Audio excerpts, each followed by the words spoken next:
Hey guys, welcome to my channel. It's Tobile here. I just want to thank you so much for your support. All those that have subscribed to my channel, I really appreciate you. So today we're going to talk about forgiveness because forgiveness is a very important part of our lives, especially in relationship. It's a very important part in relationship, in the people that we know, the people that we live with, the people that we work with, the people that we mingle with really in on daily basis. So it's important for us to be able to forgive each other. It kind of brings peace, and it brings stability. It brings trust in the other person, knowing that the other person, when you have done wrong, they'll always be willing to see the other part. They'll be able to always hear you or and see the other part of you. It also brings security because it determines how far your relationship can go. This can be a love relationship.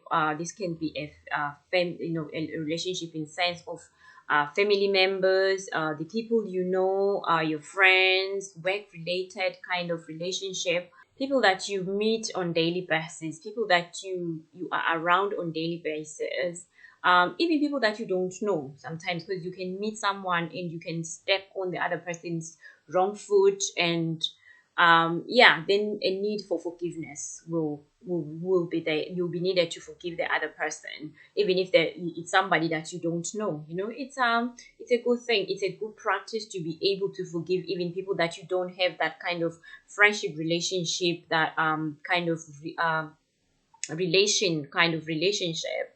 But it is still needed to forgive them, because we are all human beings.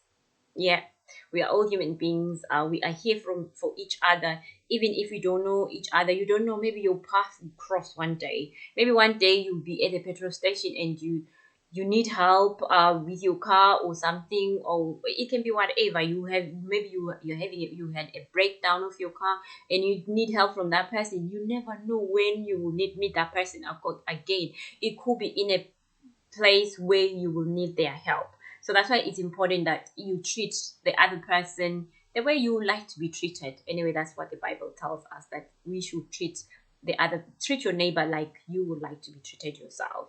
So your neighbor can be anybody. Your neighbor can be the person that you see along the road, the security man. It can be the nurse. It can be the doctor. It can be the bus conductor. It can be anyone really. You don't necessarily need to know the person to forgive them. So what is forgiveness? Forgiveness is about setting the other person free, because most of the time when you haven't forgiven someone, when there's an issue between two people, most of the time you hold your heart against that person. Not necessarily in a very bad way, just in a way that you are not happy, in a way that something need to be settled, between the two of you. So that's just what it is mainly. So forgiveness is setting that other person free, setting them free from the pain maybe they've caused you, maybe from the misunderstanding, because sometimes it can be misunderstanding. It doesn't necessarily mean that you are wrong, because it doesn't always mean that when there's issues between two people, it doesn't always mean that both of you are wrong. Sometimes one person is wrong, sometimes you are both wrong, sometimes there's none of you that is wrong. You just have different ideas, you just have different points of views concerning a certain thing. However, forgiveness sometimes can be used abusively, especially if there's these two people where one person is always the one that forgives the other one is never apologizing, is never taking account, is never being accountable that they have gone wrong too. They always think that they are right. So in that sense, they can be an abuse, of the other person's forgiveness. That one person is always forgiving the other person is never bothered about forgiving, is never even bothered to be the first one to go and ask for forgiveness, or even if you make them aware that okay, they have done something wrong, but they never come up, they never come up front to say that, okay, I am sorry, I'm sorry I did that. Like I said, sometimes you don't even necessarily have to be wrong. You just have to have it in your mind that you could be wrong, but that doesn't necessarily mean that you are wrong, but you could be wrong. It's good to, as a mature person, to always have that at the back of your mind that, okay, maybe I am the one that is wrong. Don't be too proud to think that, okay, you are never wrong, because you never know. You never know. You might be the one that is wrong, or maybe both of you are not wrong, or both of you are wrong. So yeah, so be a person that is always willing to be the one that comes up front to accept that they are the one that maybe that we're wrong, or that maybe you might have understood them in a wrong way. Sometimes the people that doesn't want to forgive, not like necessarily to forgive, but to accept or take accountability that they might be wrong too. Most of the time you find that they take advantage of the one that is always being the one that the one that says they are sorry. Then they take advantage of that. Then that's when the forgiveness becomes abusive, because one is always one-sided. It's always one-sided.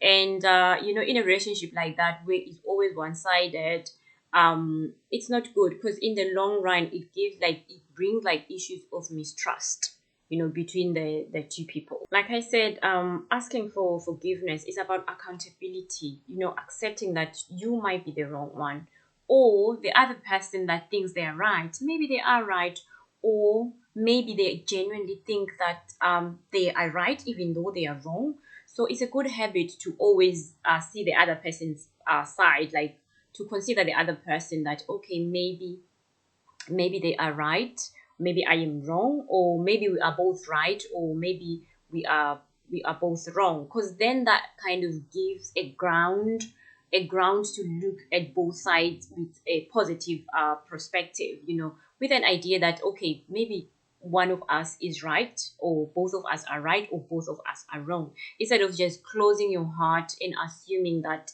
you are right, the other person is wrong all the time.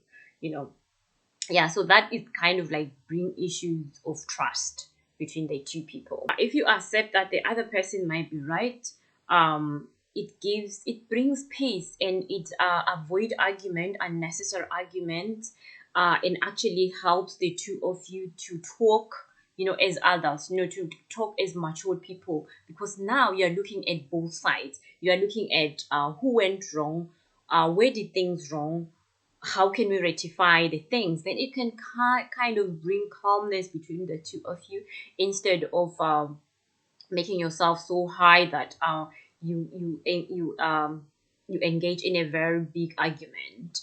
But if you calm down and you look at both sides, with maturity, with the idea that, okay, I might be the one wrong, or you might be the one wrong, you are looking at the issues with maturity, like I said, with a different perspective, instead of pointing fingers at the other. Because when you arguing in a way that you are not accepting that you might be the wrong one, that there might be something wrong in what you said. Sometimes it's not even something wrong in what you said, is the way you have put it. Maybe you've put it in a way that makes the other person maybe felt unrespected. They feel like there is no respect, or they feel like you are accusing them. And you might not even be accusing them, but if they feel like it, then it's your responsibility not to make them feel like it. You know, so take that responsibility, because the two of you, in whatever relationship it is, if you want that relationship to continue, it's good, to look at both sides. It's good to actually look at things in a way that will bring solution, to bring animosity, not to bring more anger, not to bring disrespect, but to bring peace between the two of you, so that this relationship can continue to be nurtured, so that this relationship they can continue to grow. So for it to grow, the two of you has to meet each other at a point of understanding, at a point of respect, really, of mutual respect from the two of you. Calming down and calming down in a way that you are willing to forgive the other. It also helps you to study the character of the other person, to accept the character. Okay, first of all, you accept the situation that, okay, this is what has happened. and this is your character. This is how you behave when things go wrong. And then you try to work on that. You try to work on their character, that okay, now I know that you are this kind of person and you know that I am this kind of person, so can we meet each other halfway, to bring peace, to bring that kind of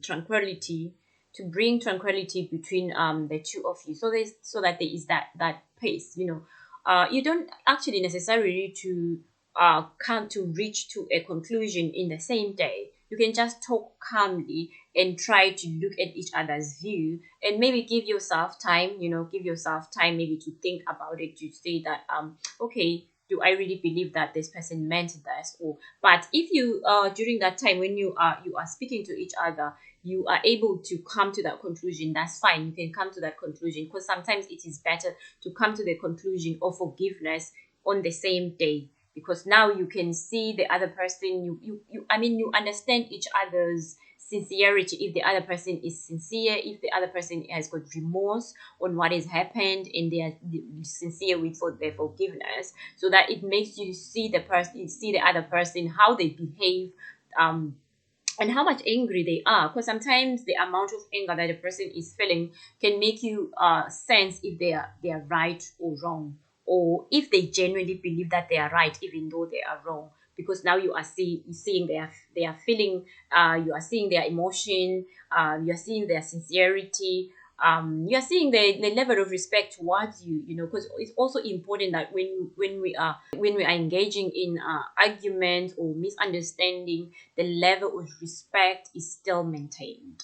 The level of respect is still maintained, which is not always easy, because your emotions are very high, your emotions are out of place there, so it's easy to end up being disrespectful, which is not good. If you want to maintain that relationship, if you want to keep that relationship, it is very important to maintain respect for the other person, and it takes practice.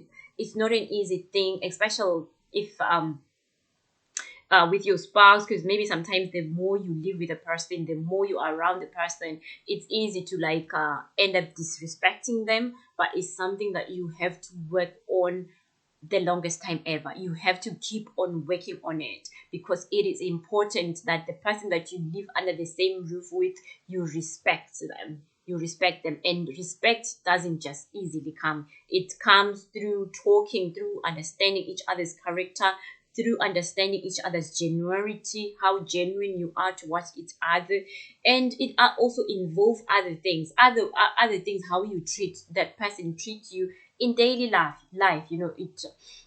We don't really have to reach a conclusion just now that we have an argument or we have a misunderstanding. It kind of count even other times when you've done right. Is that person complimentary to you? Is that person appreciating you?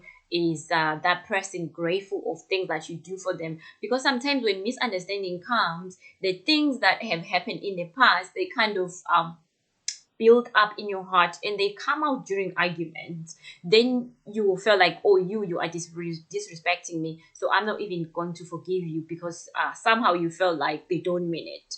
But they might mean it, or they might not mean it, depending on how your past relationship has been, your other daily relationship that has nothing to do with this argument.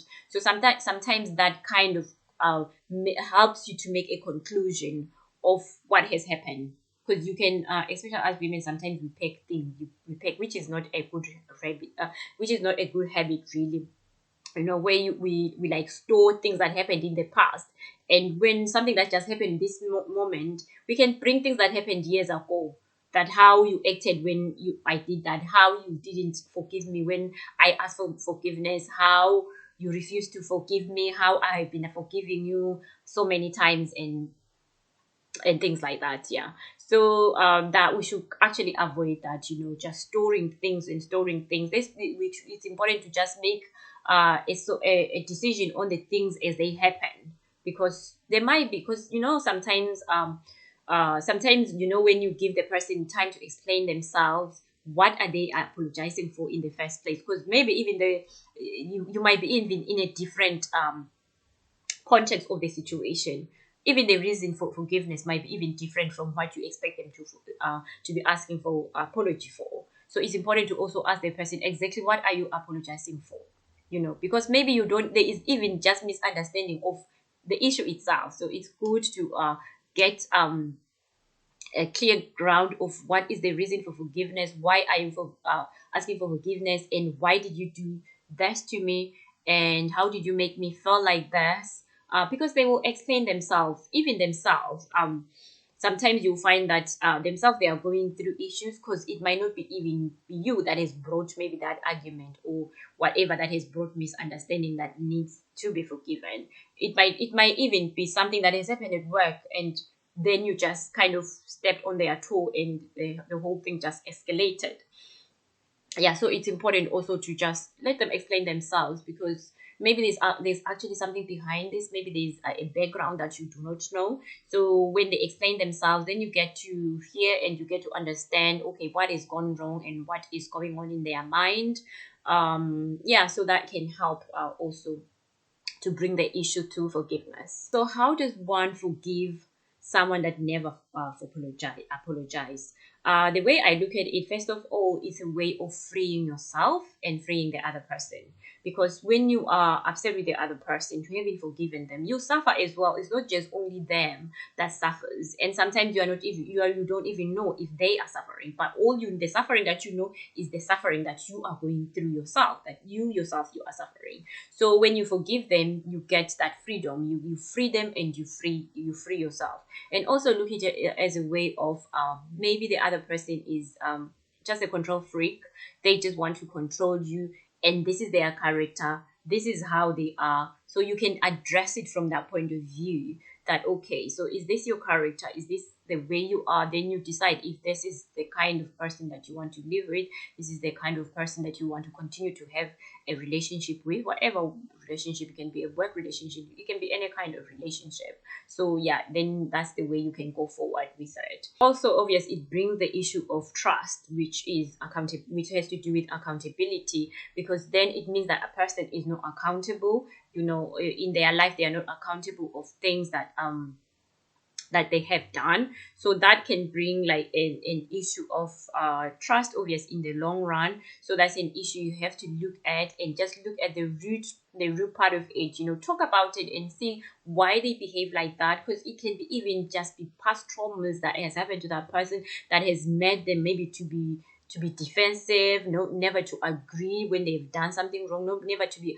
accountable of things that they haven't done right. So you have to look at it. What is it that makes you to be like that? Just open a free, non-judgmental ground where you can hear the other person's side of the story. Also look at it as in the form, like I said before, that maybe they sincerely think they are not wrong.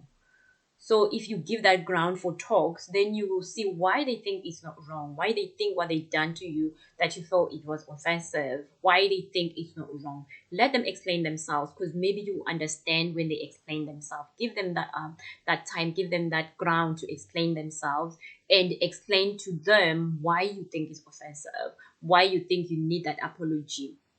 Explain why you need the apology, and what kind of apology do you need. How exactly do you want them to apologize for? So in that way, maybe they'll understand that even though they think they haven't done wrong, but maybe in that category they have offended you. So yeah, it's good just to bring everything down and just look at it with clear eyes, with understanding eyes, with a loving heart.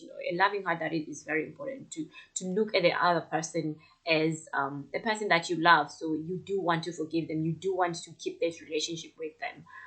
Yes, that will help forgiveness. Also look at it in the sense that you might be in the same shoes one day, even if they are wrong. Let's say now they have done wrong. They have not they are asking for your forgiveness, and you haven't forgiven them because obviously you think they have wronged you. So look at it in the sense that okay, maybe you might want forgiveness one day, and you might be the one that is stubborn and don't want to apologize, and you will need someone to forgive you one day. yeah, so look at it in that sense. Then you'll see that, okay, maybe I should forgive this person, even though maybe they have not apologized, even though I've explained myself, but they have not apologized. So look at it in that sense that, okay, even me, I need grace sometimes, so I'll give you grace and I'll forgive you for this thing that you have done to me. Just to bring peace, also, just so that there can be peace between the two of you, and that kind of the relationship that you have with each other can continue and blossom. And also try not to keep record of wrong of the things that they have done, because that it kind of brings a problem with forgiveness. When you have a pile and pile and piles and piles of things that they've done wrong, because now you'll even be more angry. It will be hard for you to forgive them. But if you deal at issues as they come, one issue at a time, and not combine issues together, it will be easier for you to forgive people. It will forgive easier for you to forgive your loved ones.